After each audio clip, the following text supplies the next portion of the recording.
Yan. Hello? Dinig po ba ako?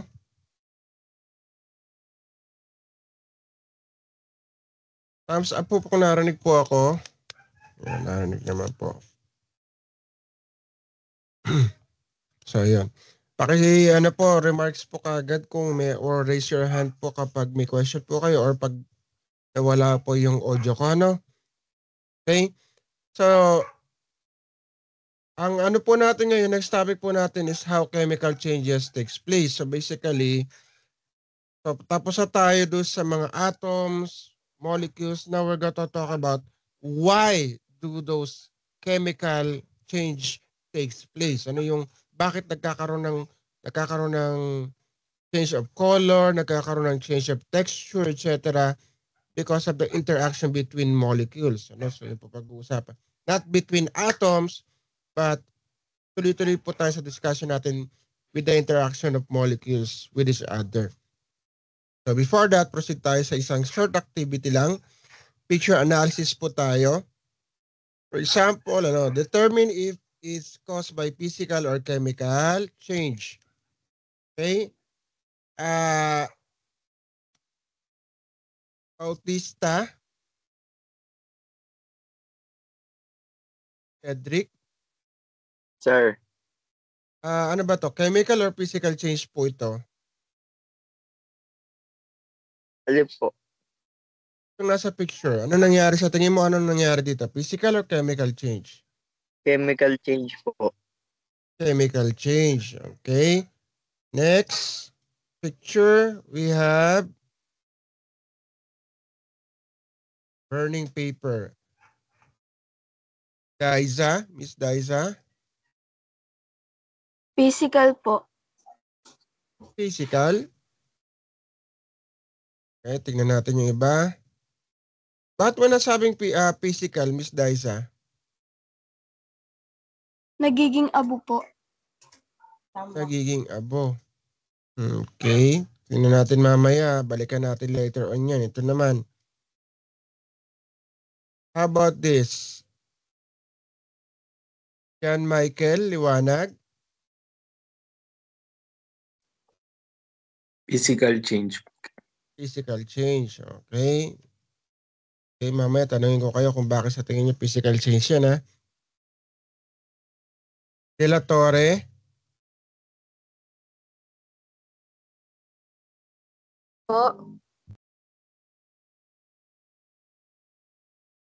Yes, sir. Same question po. Okay. Iba lang yung ano yan. Next up, ito.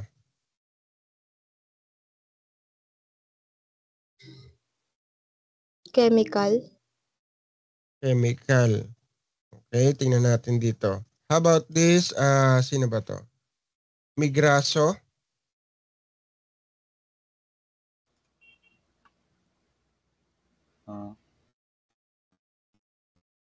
Chemical or physical? Chemical. Okay. How about this? Ito. Itong picture na to. Di Manuel.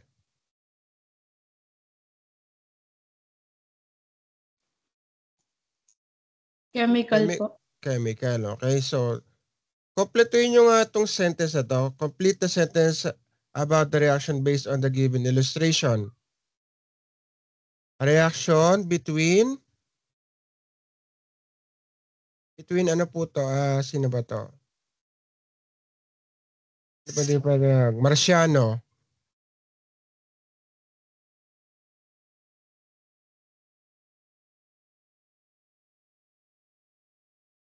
Marciano. Benice. Benice.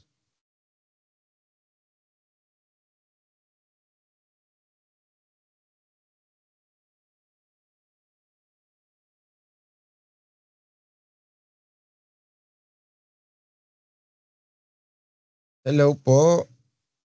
Benice Marciano. Andiyan po ba kayo, Miss Benice Marciano? Or ba to? Marciano ba to? Na lalaki or babae?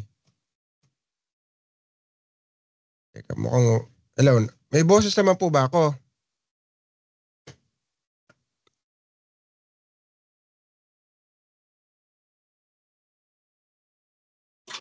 Naglalag daw po si Binis. Naglalag si Benice. Paano natin malalaman kung totoo yun? Okay. Let's see your answer in the chat box, Miss Benice.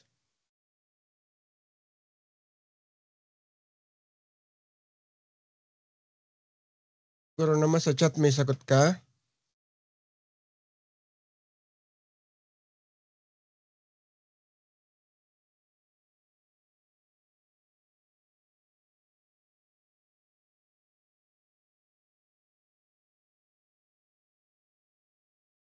Sana po si Miss Benice. Yan. Sa chat box, pwede pong mag-type po doon sa chat. Ano po ang sagutin niyo? A reaction between, based on the picture or the image. Paano po ito?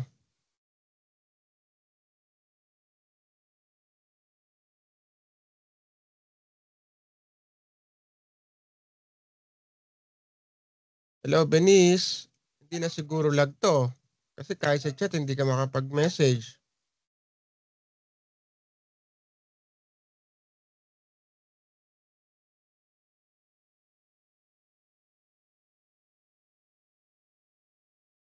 Meron naman akong audio, tama po ba?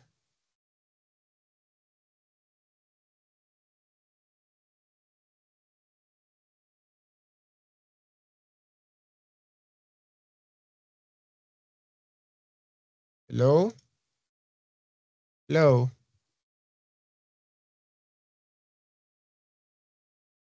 Meron naman akong audio. Meron naman siguro ako. Okay, so absent ko si Benice. Wala rin po si Benice. Nasa listahan pero wala sa klase. Attendance.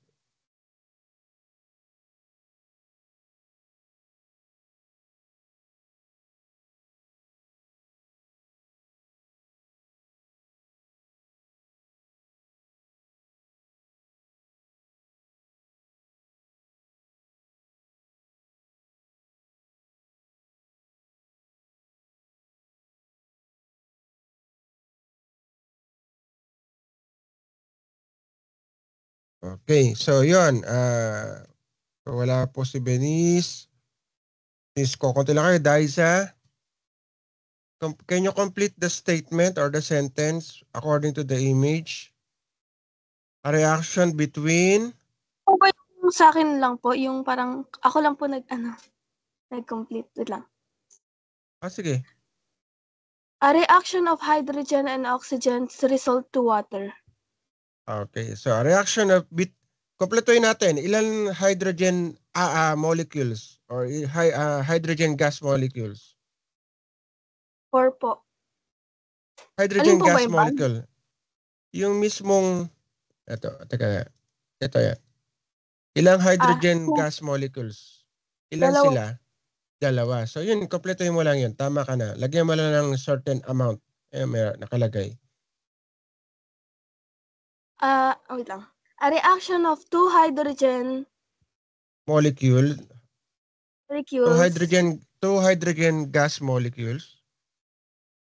A reaction of two hydrogen gas molecules plus two oxygen molecules result That would be just one molecule kasi dalawang oxygen atom ang isang oxygen molecule eh. Oxygen yung gas isang or oxygen. Isa lang po yung count. Yung isang Isa lang yung because when you say molecule, combination ng atoms. You're trying to view it as an atom or a single unit. No? In this case, as you can see, yung hydrogen gas molecules, dalawa. As already indicated dito sa ating statement, sa equation. Ganon din po rito yung sa oxygen. Isang molecule lang po siya. As you can see, wala pong number kundi yung number 1 na hindi po na sinusulat na. Okay? So, sige. I-restate mo yung statement mo. Tama naman yan. May mga kulang lang. Yung equal po ng 2H2O, tama lang po ba? Dalawang molecule, bali siya ng water. Kompletuhin mo lang. Kompletuhin mo lang. A reaction of two hydrogen gas molecules plus oxygen equals to result to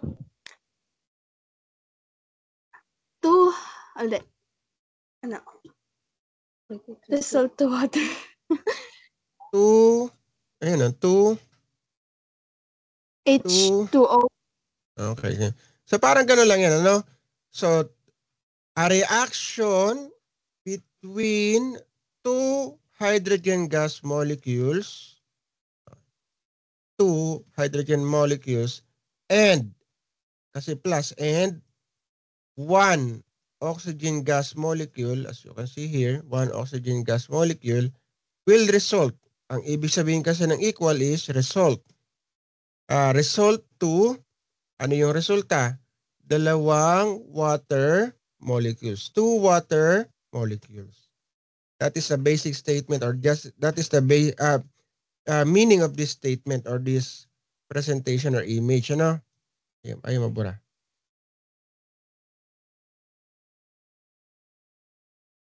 Okay. Naintindihan po ba? Any questions, clarifications? Thumbs up kapag po naintindihan yung sinasabi ko regarding chemical reaction. This is the basic chemical reaction. Okay? It's not a nuclear reaction. Yung nuclear reaction, yung pinag-usapan natin nung first week pa lang, second week, wherein the protons and neutrons are interacting with each other. In this case, the protons and neutrons are not actually interacting with each other. It's just the electron. Okay? So yung molecules, no, yung atom ng isang molecule combines to other molecules and creates a certain interchangeable reaction between them, ano? So sometimes it's reversible, sometimes it's irreversible, but the general idea is molecules are the one that are interacting with other molecules. Okay? So molecules po ng hydrogen gas, molecules po ng oxygen gas, and we have water molecules. We do not have atoms of water, but molecules of water. So ganun po ang pinakapunto natin dyan.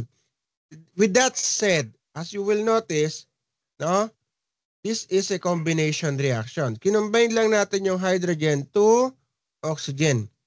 And we resulted with a combination of oxygen and hydrogen. A simple combination reaction. No? Nag-combine lang. There are several types of reaction at dapat naturo sa inyo nung grade 9, most probably grade 9. Ano? Yung combustion reaction, single replacement, double replacement, no? Yung redox reaction, oxidation reduction reaction, same lang din yon. Okay?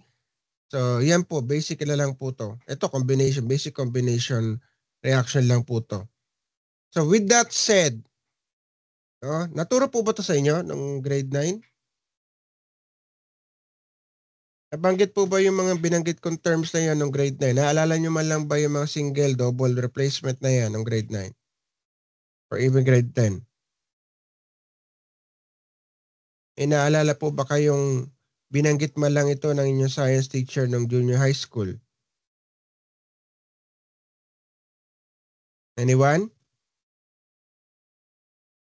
Di pa pwede silence means yes. Ang tanong ko is yes or no. Di pa pwede yan. So, I will assume na hindi nyo man lang, either hindi kayo nakikinig sa klase or nakakalimutan na or hindi talaga tinuro ng teacher. Yung tatlo naman ang option lang na yun. Hindi kayo nakinig o hindi nag-aral. Okay? Hindi naturo or absent kayo. So the general idea is, dapat alam nyo na to. Okay? Again, as already mentioned, nung first day pa lang natin, lahat po ng topic natin sa Earth and Life Science saka sa Physical Science sa grade 11 is actually just a review and a summary of what you're supposed to have learned in your grade 7 to 10 science subjects. At pag hindi po kayo nakaka-relate, ibig sabihin po, may problem po ang junior high school science subject at hindi to naging parang maayos na naituro sa inyo noon. Okay, so yan po ang problema natin sa grade 11. So,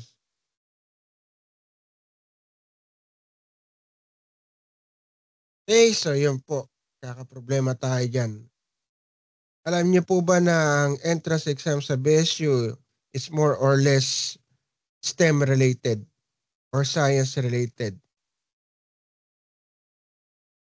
Kahit sino po ang tanongin niyo po na nag-entrance exam sa BSU, karamihan po sa kanila ang sasabihin is puro science related ang question and math questions and logical questions. Kaya kung may pangarap po kayo mag-BSU at mag-entrance exam kayo, medyo magkakaproblema tayo pag ganyan tayo ng ganyan sa ating pag-aaral. No? Okay, so dito tama yung sagot. Supposedly, tama po yung sagot dito. Sino nga po ba nasagot tungkol dito sa chemical change daw?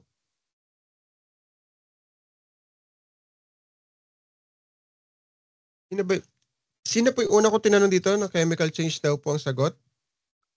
Sir, ako po. Cedric. Okay, so Mr. Bautista, no? Bakit mo nasabing chemical change to?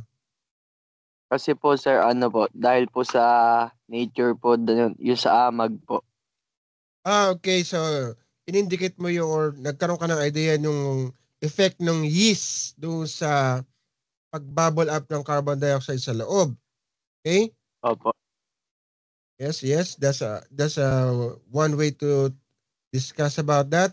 But also, I would like to include that these are made of starch, carbohydrates. Bread are mostly made up of carbohydrates. Yung ginawa lang ng yeast is parang lumobo lang o umalsa. Pero yung mismong pag-change ng yeast ay ng starch to a more complex structure of carbohydrate, no? Yung katulad dito no from powdery liquid na substance na tinatawag nating dough or whey dough, no? Ay naging kalaunan na naging solid dough siya because of ang tawag doon dehydration, no? With the process of dehydration, when we remove the hydrogen and oxygen in the formation, nag-join po ngayon yung mga starch molecule and nag-create po sila ng chain ng carbohydrates. So yun po yung nangyari dito. How about this? Ang sagot dito is physical daw. Sino po ang nagsagot? Ako po. Isa. Why do you think it's physical? Po. Why do you think it's physical change only?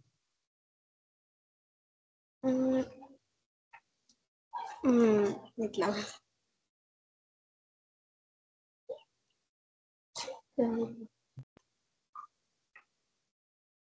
Sino rito yung nag-burn na ng kahoy or papel? Siguro naman nakaranas na kayo mag-burn ng uling. Opo. Uling, kahoy, papel. Pagkatapos niyo po bang gamitin yun, isunog, may idea po ba kayo kung sino mas magaan or mas mabigat? Before or after masunog? After po masunog. Magaan or mabigat? Magaan po. Magaan. So why do you think gumaan siya? Nag-iba na po yung texture niya. Nag-iba yung texture. Naging powder. Yung sa papel po, naging powder po siya kapag hinawakan. Kung ginawa natin yung powder yung papel, dapat Yung parang gagaan siya? Na kapag na-touch po yung naging yung nasunog na part po ng papel, kapag hinawakan po nagiging powder. Oo nga. If we turn the paper to powder, would that supposed to make the paper lighter? Pag pinulukot natin, pinaggupit-gupit natin ng little pieces, no? Would that make the paper lighter or the wood lighter?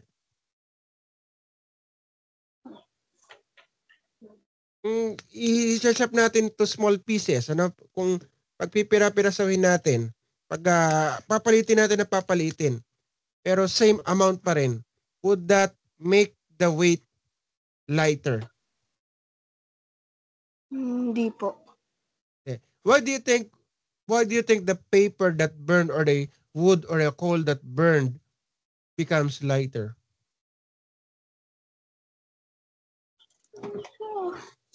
Any idea? Bakit siya gagaan? Bakit mas marami mas konti yung natira at gumaan siya after ng burning? Saan napunta yung iba? Any idea?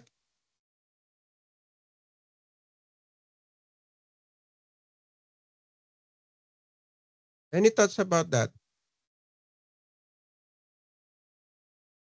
How about the others? Sino may idea? Yes, Mike, ano ba ito?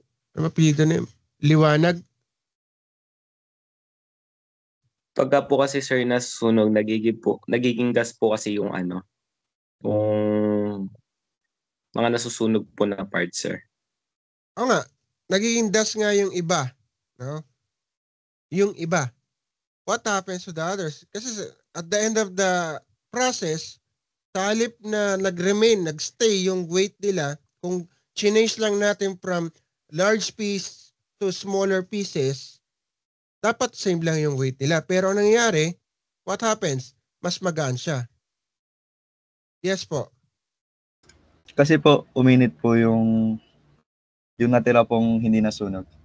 Dahil uminit, Naging what lead mas to magaan po. mas maging magaan. But Opo. after it cooled down, ganun pa rin.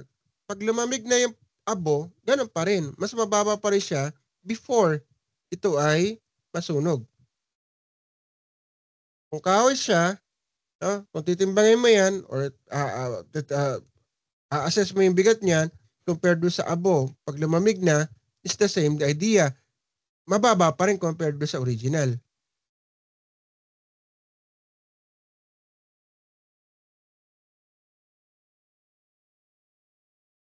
Anyone? Hindi nyo rin ba narinig yung statement na conservation of mass? Ng junior high school kayo? Conservation of mass? Dalton sa law of conservation of mass? Wala tayong idea dyan? Wala rin. So, any other idea kung bakit po nagkakaganto? Mas magaan. Try to think harder. For something to get lighter, you have to make it, you have to leave something behind or you have to remove something out of it. Tama po ba? Ikaw, for example, paano mo papababa ang sarili mong timbang? Anong gagawin mo para mabumaba ang timbang mo? Anong babawas mo sa katawan mo? So for example, yung katawan natin, medyo chubby, mabigat. Anong gagawin natin para gumaan? Magpapapawis, sir. Magpapapawis by removing excess water in our body. Tama po ba? Tama po? Yung mga sauna ba yun? Yung sa sauna, nagpapapawis sila. No? Gagaan nga sila by just sweating it out. Pero pansamantala lang yun kasi pag inom nila ng tubig, babalik din yung tubig nila sa katawan.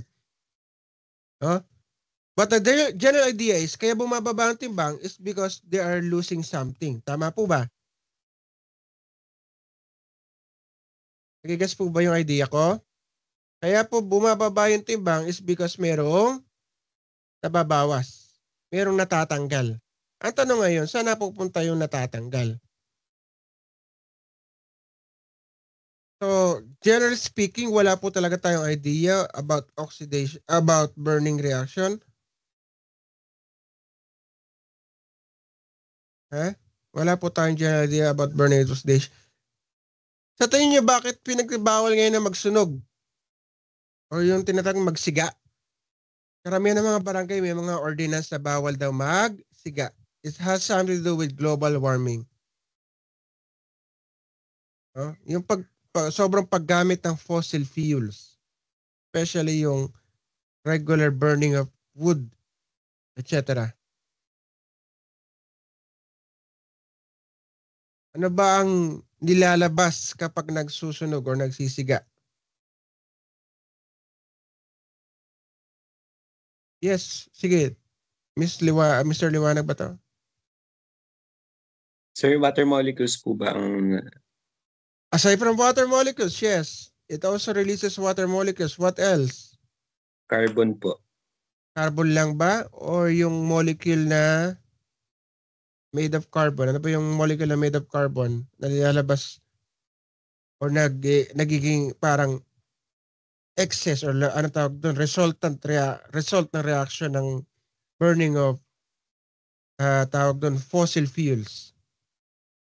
Anong gas yun? Yes po, Mr. Ano ba yun? Carbon dioxide po. Carbon dioxide. So, yun po yun.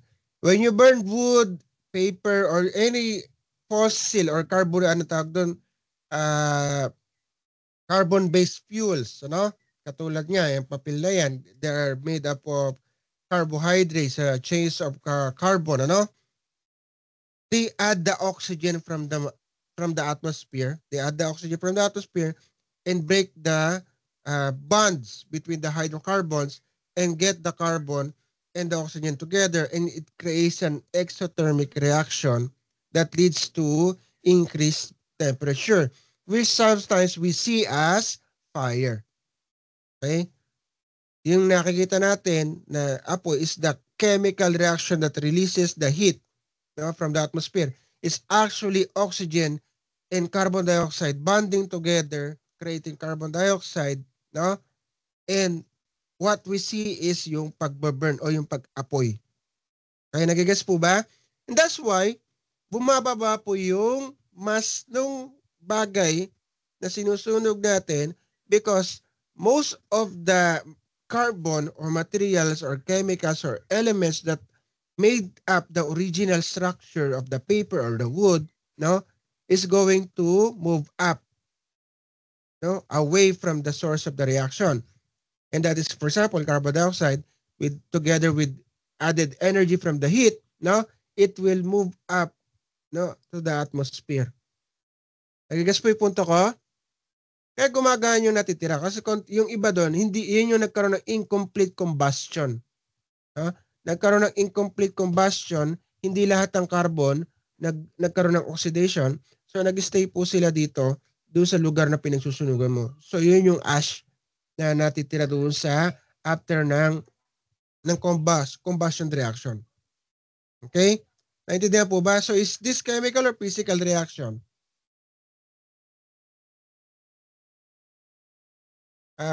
Sino nga ba yun?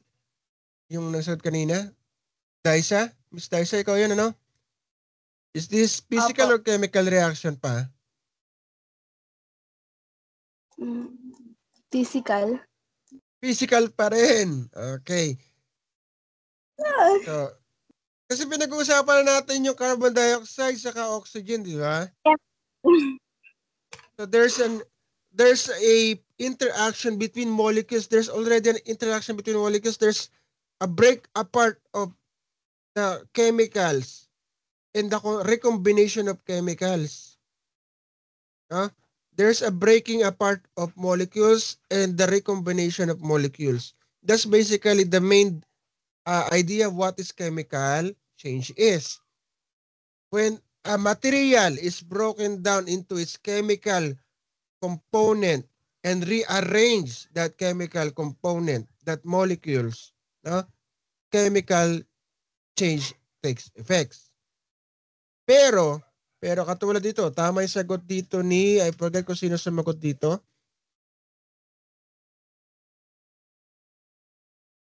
Sino ba to? Sino sumagot dito kanina? Physical change daw?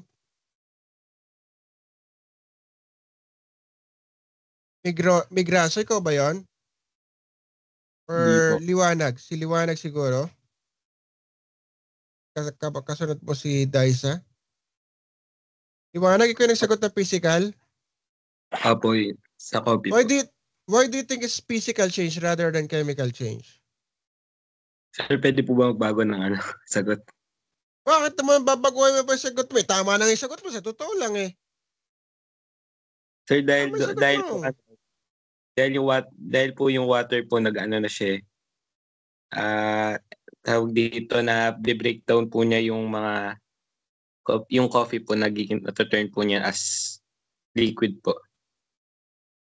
Okay, so you don't have any idea why it's physical. Nag-guess mo lang na tama, ganun po ba? So the idea is, it's not actually a chemical change because ang nangyayari lang po, nagdi-diffuse lang po yung powder, no? Yung mga molecules and yung mga particles of the coffee powder is actually just diffusing between the molecules of the water. The water molecules are not breaking apart and mixing with coffee molecules. No? They are not going to exchange oxygen and hydrogen between each other. They're not doing that. I-guess po ba yung punto ko? Intindihan niyo po yung punto ko? Ang nangyayari po, yung molecule ng coffee that makes the coffee is just floating between the molecules of water. So nakadistribute po yung molecules or particles ng coffee in between the molecules of water, changing the color of the water from clear to black because the color of the coffee particles are black. So naka-diffuse siya ngayon. Humahalo lang siya. So that is physical because there is no actual interaction between molecules. Walang nasirang molecule, walang nire-recombine na atoms together at nag-create ng bagong molecules. Just like what we are seeing here. We have two hydrogen atoms. We break that apart. We have two oxygen atoms in a molecule. We break it apart and we create a new molecule. No? Meron tayong bagong molecule dito. That is a chemical change. Dito walang ganon. Walang breaking and remaking of new molecules. It's just diffusing or humahalo lang. Nagdi-diffuse lang yung powder to the liquid. It's the same idea with adding salt or sugar. Okay? So chemicals or molecules are being broken apart. Okay? It's just diffusing around. No? So yung mga yan, yun lang po yung pinaka. Dito tama po, chemical change din po rito. Kasi the fungus is digesting the material that makes up, the carbohydrates that makes up the bread. No? It's breaking apart the hydrocarbons, the carbohydrate molecules that makes up the bread and changing it into different chemicals or molecules. So basically, this is a chemical change. No? Chemical change is happening right now. Okay? Siguro iniisip nyo, this is physical change because it changes from large structure to smaller particle structure. Tama po ba? Yun po ang nasa isip nyo when you say physical change. Opo. Yes, there is truth in your answer na it changes from large particle or large size to smaller size. Para kang isang bagay na papel, tapos pinagupit-gupit mo, that's physical change. O kaya yung bato, pinupok mo na durog, that's physical change. But the general idea when you say chemical or physical change, pag sinabi mo kasing chemical, the molecules that makes up that material is actually going to be broken apart and will be remade with another type of chemical. Just like the hydrogen gas will be broken apart and the oxygen gas will be broken apart And we're now going to produce a new molecule of H2O from the molecules of gas of hydrogen and oxygen. So that is a chemical. Malinaw na po sa inyo yung pinagkaiba ng chemical sa physical change? Naintindihan po yung punto? Physical change is just change of color, size. But when you say chemical change, there's a deeper change that is happening in the substance itself, in the molecular level. Okay? The molecules that constitute the material, the substance, is broken apart and remade as a new type of molecule. It basically changed from one type of substance to another type of substance. Parang ganon. Pinag-uusapan natin. So that is chemical reaction. While physical reaction is just usually a change of size, a change of color, probably. Pero most commonly parang idea niyan is just change in size or texture. Pwede rin magbago ng texture. But the general idea is the molecules that makes up that matter, that given sample, will not be broken down and remade into another molecule or another type of molecule. Is that clear po ba? Anyone? No po. Okay, hopefully nag-guess. Pero isa lang yung nagtaas ng thumbs up. At isa lang yung nag-thumbs up. O, yun. So, paano nangyayari ang chemical reactions? It has something to do with the collision between particles. Okay? So, tingnan niyo po yung nasa label. Look at the label. So, we have an substance or an atom or a molecule that's moving towards this direction. And another molecule moving towards this direction. Okay, A and B. At the end of the process, they are still moving in the same direction. Parang sa Tagalog, hindi pinagtagpo. Nagigets po ba? Dahil hindi sila nagtagpo, wala pong reaction. Nagigets po? Naintindihan po ba yung punto ko?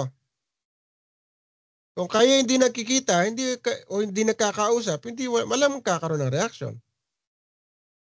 Walang may love sa isa't isa kung hindi nyo nakikita. Kaya kung ang soulmate mo ay nasa Europe, tapos nasa Pilipinas ka lang, tapos wala ka pang Facebook, malamang hindi mo makikita yung soulmate mo. Nag-guess po yung punto. Intindihan po ba? Yan po. Consider A and B are molecules or atoms. Okay? In this figure naman dito sa baba, dito sa second figure, ito yung 1, yung kanina, ito yung 2. The direction of A and B is towards each other. Nakaparallel lang sa isa't isa. Pero at the end of the interaction, A and B are just moving away from each other after. So nag-bump lang sila but there is nothing that happened. So kumbaga sa Tagalog, pinagtagpo pero hindi tinadhana. Nagkita sila, nagkasalubong pero hindi sila para sa isa't isa. Gets po ba? Medyo masakit kung naramdaman niyo yan. Okay? Pero dito sa number 3, ito yan. Ito yung pinagtagpo at tinadhana. Meron na silang resulta. Meron na silang anak na C and D. Okay? So sa halip na A and B pa rin siya, C and D na. So meron nang nangyari sa kanila at meron nang resulta pagkatapos. Okay? That is basically a chemical reaction. So number 3 is the proper way na sinasabi nagkaroon ng chemical reaction. So always remember that chemical reaction is about collisions. A collision between molecules or atoms that results to a product. Malinaw po. Always there's a product. If there's no product, there's no chemical reaction. Nothing changes. If nothing changes, at kayo pa rin at magkahiwalay kayo, di kayo pinagtagpo kayo, di kayo tinadana, ikaw ay single at siya pa rin ay single or sa iba siya pang papapartner balang araw. No? Hindi siya para sa iyo. Okay? So yun po yung pinakapunto diyan. Any question with that? With chemical reaction and how chemical reaction actually occurs in the basic level. The interaction of atoms and molecules. Okay? Clear naman po ba tayo?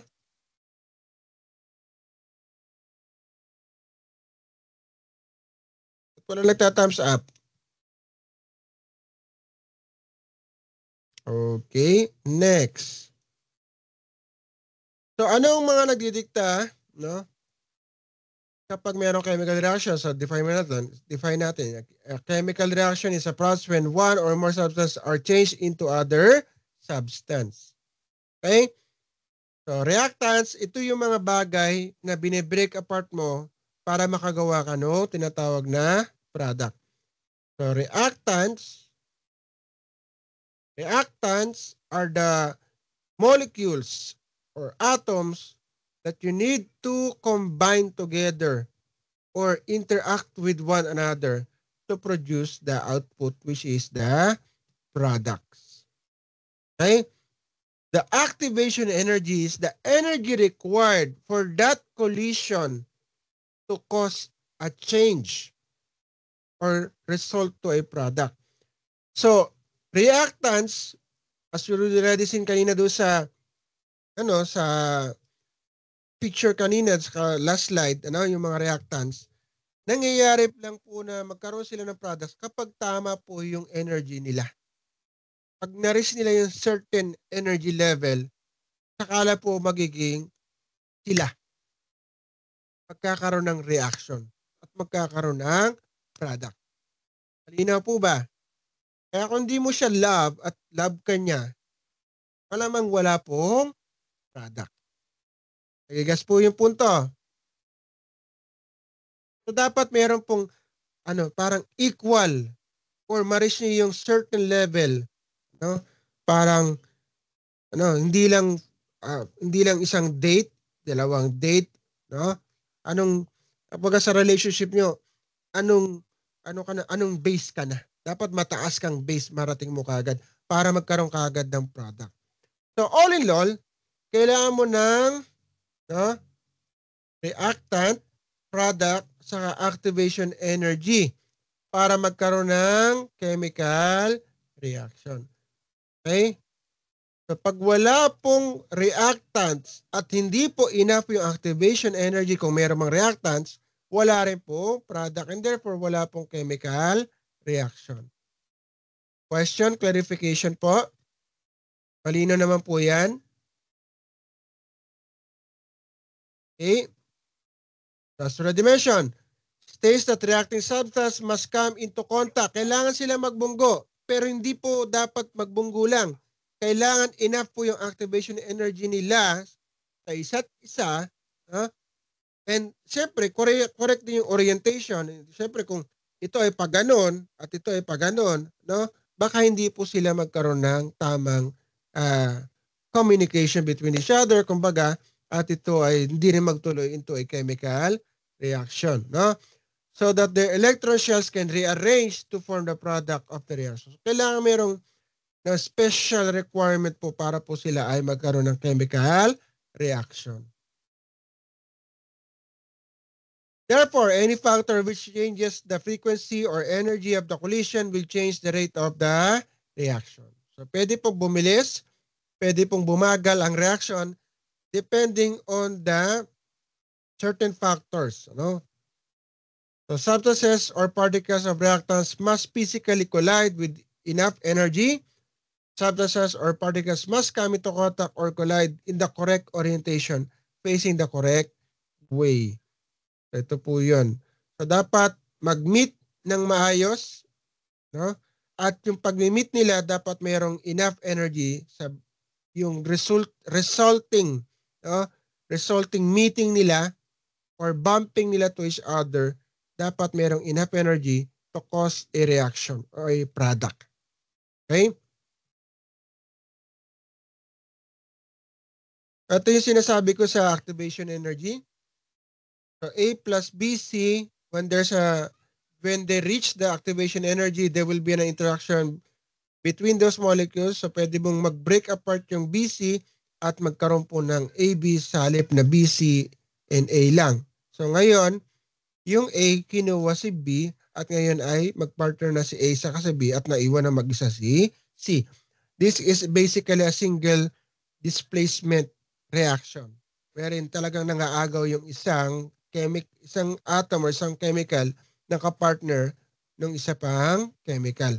In this case, BC magka-partner po sila. Originally, magka-partner po yung BC molecule at separate po yung atom ni A. But once they collide with one another and they reach the requirement, tamang orientation, tamang energy level, no? Na-reach nila yung tinatawag na energy requirement nila, no? Then it will lead to a product, hence leading to a chemical reaction. So yung B ngayon ay nakakonect na sa A. Tapos si C mag-isa na lang, lonely, Mr. Lonely na siya. Okay? Any question, clarification po uli? Baka nirelate nyo lang sa love life nyo lang, puro love life na lang maalala nyo. Okay, again, ito po yung activation energy. Activation energy na required po bago magkaroon ng reaction. Pag hindi po yan na-meet, no? Pag hindi po yan na-meet, or sa pag ganun lang yan. Okay? Pag hindi po na-meet yung energy, no, ng reaction, hindi po magli-lead, no? Hindi po magli-lead sa product. At pag walang product, obviously, walang chemical reaction.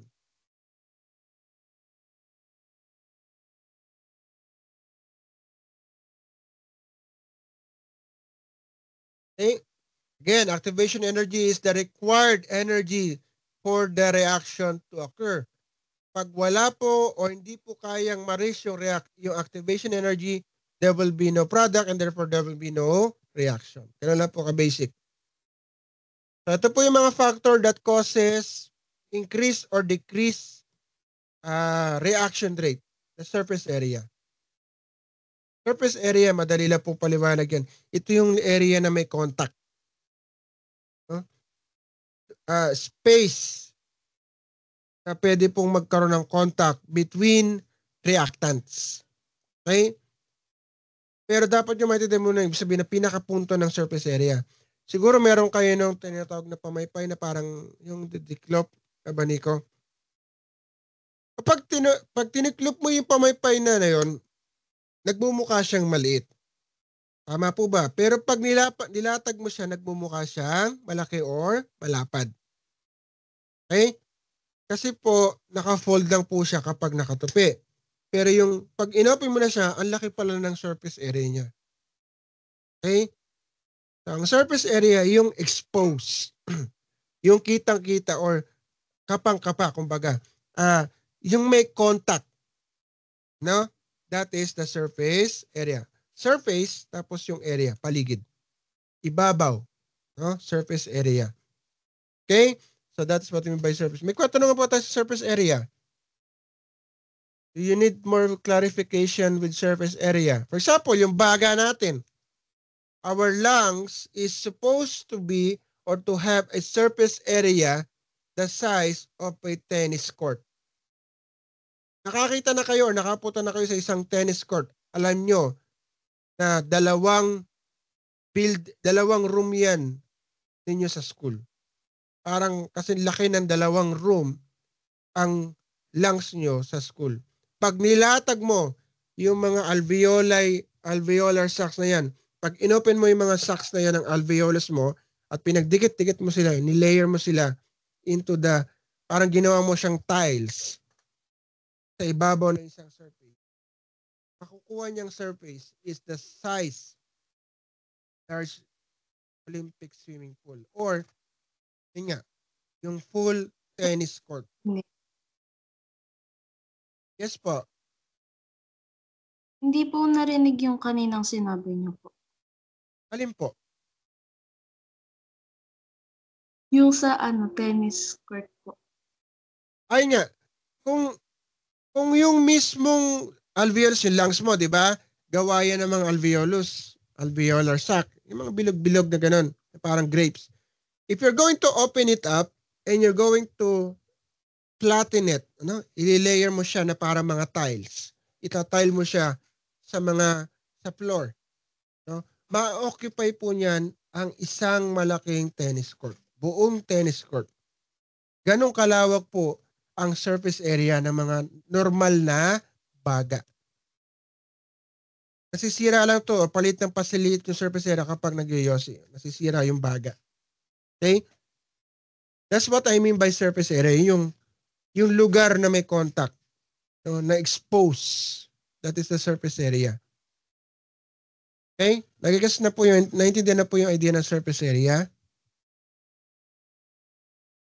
No? Yung abaniko, yung pamaypay, yung surface area niyo, kapag nakatupi, yun yung nasa pagitan ng mga tupi. Kapag nilatag mo, alam mo na malaki pala ang surface area nito.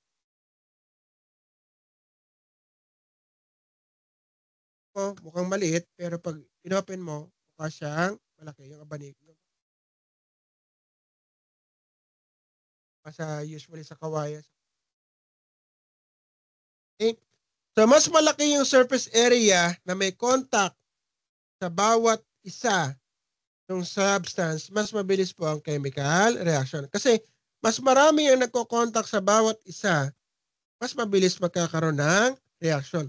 Mas konti, mas konti lang, pa isa-isa lang, mas mabagal ang reaction. Pero kung mas maraming sabay-sabay ang nagko-contact, mas mabilis po ang reaction.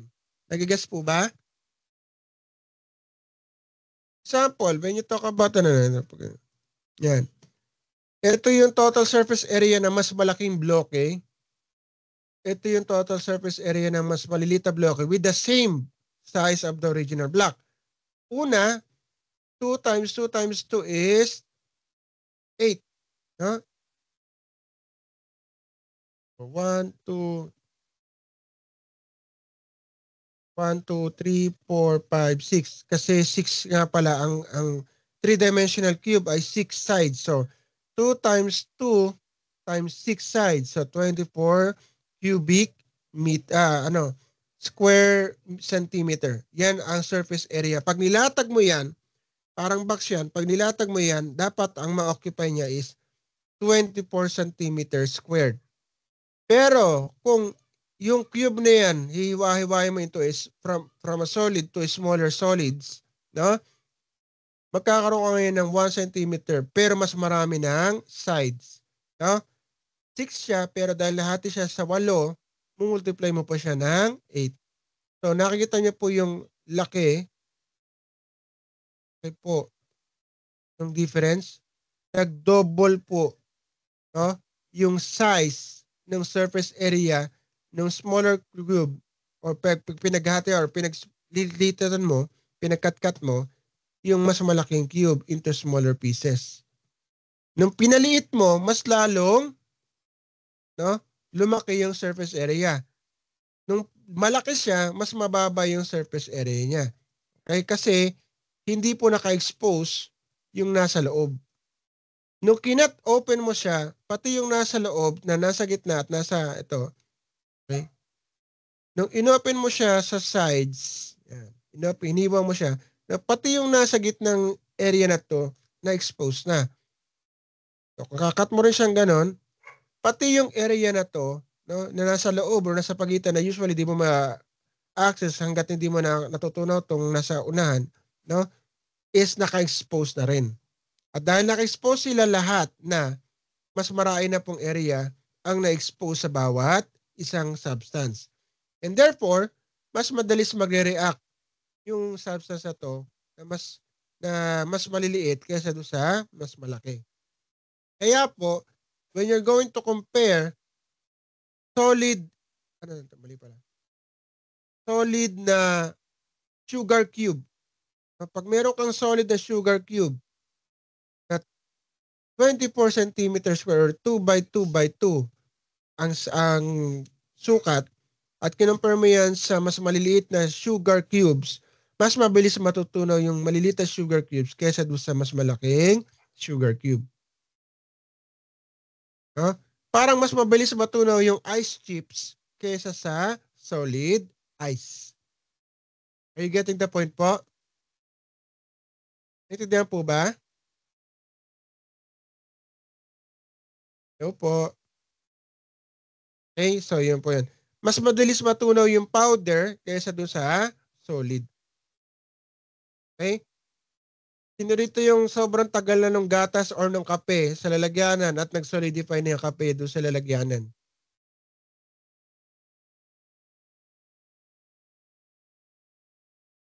Sino po yung naka-experience na ganun? Tapos gagamitin pa yung kape. Naka-experience na po kayo ng ganun, yung kape nag-solidify na. Tapos tutunawin mo, ang tagal matunaw. Compared do sa powder. Yung powder kasi, yung sa pagitan ng malilita ng surface ng powder, mas madali na siya makipag-contact sa water para madali siyang, yung mga malilita, yung molecules niya, mag-dissipate between the space of the molecules of water. Kaya ganun po. So yun po yung idea sa surface area.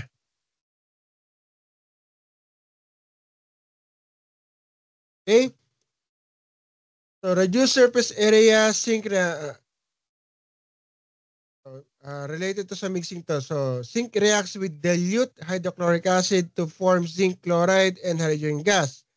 This reaction proceeds much more quickly if zinc dust or fine powder is used rather than granulated zinc. Mas mabilis ang reaction ng zinc dust kaysa sa granulated zinc. Same idea. No? Mas malaki yung surface area ng zinc dust dahil mas malinis siya, mas madali pong naka-expose yung paligid niya. Dahil mas malaki yung granulated, yung nasa loob niya, kailangan pang tunawin yung nasa outer part bago ma-access yung nasa loob. Okay? So, ganun po yung nangyari. So, therefore, yung mga medyo malalaking granules, mas matagal magkaroon ng reaction at yung mga maliliit na powder, mas mabilis magkaroon ng reaction. Okay? So, meron din tayo, for example, hindi mo minimix, nasa ilalim lang o nasa ibabaw lang yung certain chemicals. So, kapag yung container mo is maliit, so therefore, yung surface area niya, maliit lang din. Ito lang. Compared sa malawak na ganito. Kung hindi mo siya imimix, ganunin mo, paghahalo-haluin mo, So, ang mangyayari po, ang contact lang nung solution A sa solution B is between this area and this area. So, kung maliit po yung lugar, maliit po yung container na magkakaroon ng chemical reaction, mabagal po yung chemical reaction kapag maliit yung lugar kasi maliit yung interface ng surface. Okay? Pag malaki yung lugar at malaki yung interface surface, mas mabilis po yung chemical reaction. Gets po ba? Any question? Okay. Basic lang naman, basic logic lang to. So mixing, obvious na yan. Pag minix mo, mabilis magkakaroon ng chemical reaction. As you can see here, sa solution dito sa pag hindi minix, nagkakaroon tayo ng maliit na surface interaction. Pero dahil lalo na nung after stirring or mixing and diffusion, yung A na nasa taas pwede na mag-contact sa B na nasa baba. Kasi pinaghalo-halo natin, minix natin, pinagpunta-punta natin sa iba, yung ito, giniwa natin, napunta siya ngayon, may contact na siya ngayon na nasa ilalim. At yung nasa baba, pwede na mag-contact sa taas by mixing it.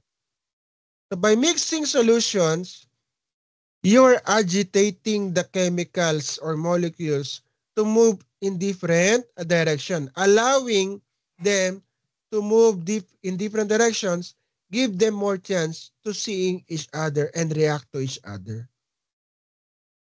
Nag-guess po ba? Kung ikaw, for example, may crush ka mananatili ka lang dito at yung crush mo nandito, ano mangyayari kung mananatili ka lang sa lugar mo? So you have to move from near or papunta doon sa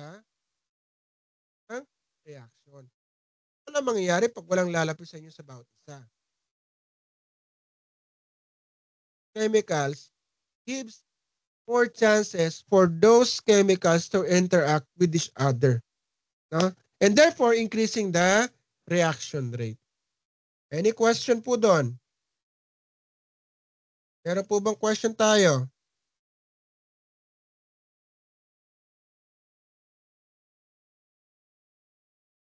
Temperature. No? The higher the temperature, the higher the energy. As already mentioned, is some chemical reaction has something to do with collision, movement, kinetic movement. So the more energy, the more faster the movement and the more activating energy they will have. Tigas po yung punto. So the hotter the substances in a chemical reaction is, the further or the fastest they can react to one another. Kasi it's easy for them to reach the activation energy required to do the chemical reaction. Kasi nga, they are already highly energized.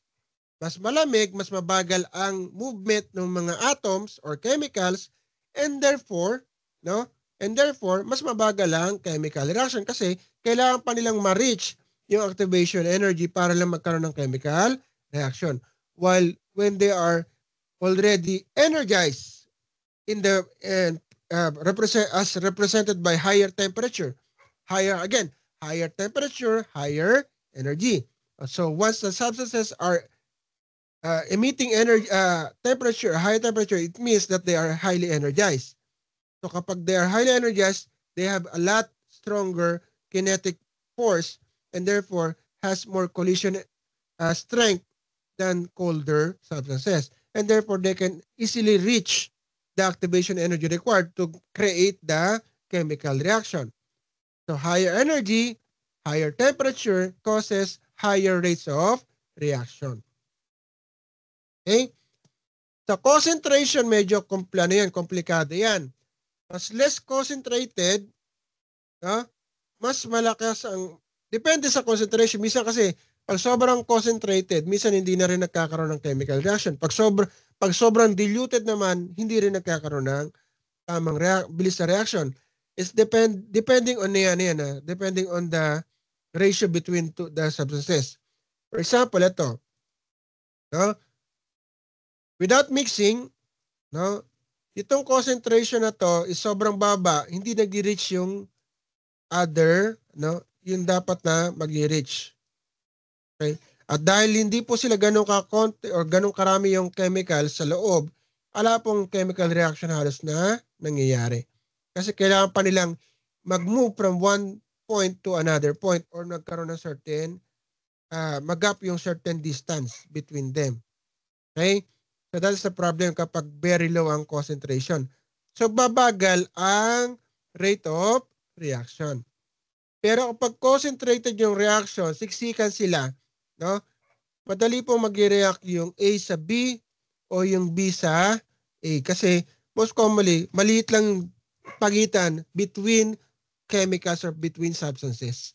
At dahil maliit lang yung pagitan sa bawat isa, madali po silang mag-meet. Nagigas po ba yung idea? Kaya po ngayon, marami po nag-cheat kasi madali lang makipag-cheat sa Facebook. Minsan sa Shopee pa. O yung nagtitinda ng isda, nagtitinda ng Shanghai. Tendero ng Shanghai, pero yung pala siya na yung kabit or siya na yung third party. Mga ganun-ganon. Dahil meron na, maikli na po yung, mababa na yung communication gap. Dati, ang hirap ng communication gap. Yes, dahil sa time na, 8:70 na pala, overtime na pala. Okay. So, tutuloy ko na lang next meeting. So, meron ng klase niyo bukas, tutuloy ko na lang po ito bukas. Okay? Any questions, clarification po?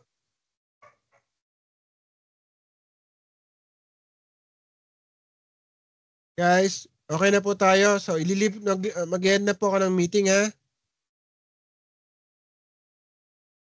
Okay, goodbye. Thank you. Salamat po.